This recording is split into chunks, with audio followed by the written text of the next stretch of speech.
Hi. ఈ robotic system అనేది ఎలా పనిచేస్తుంది? సో, మనము ఈ సర్జరీ చేసేటప్పుడు 3D కన్సోల్ ఉంటుంది. సో, దానివల్ల మనకి డాక్టర్ గారికి 3D వ్యూ ఉంటుంది.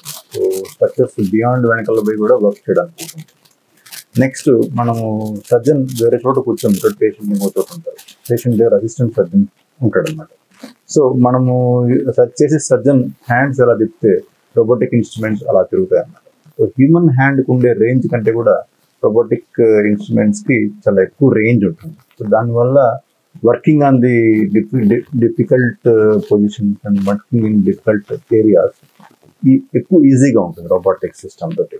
సో, ఇట్లానే కాకుండా మ్యాగ్నిఫికేషన్ 10 times ఎక్కువ ఉంటుంది.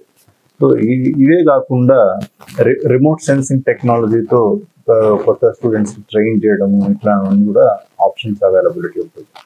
ఏదైనా కూడా స్టేబుల్ ప్లాట్ఫామ్ ఉంది, ఎక్కువ కన్ఫ్యూజన్ లేకుండా క్లారిటీతో ఉండడం వల్ల ఈ రోబోటిక్ సిస్టమ్ అనేది బాగా పాపులర్ అవుతుంది.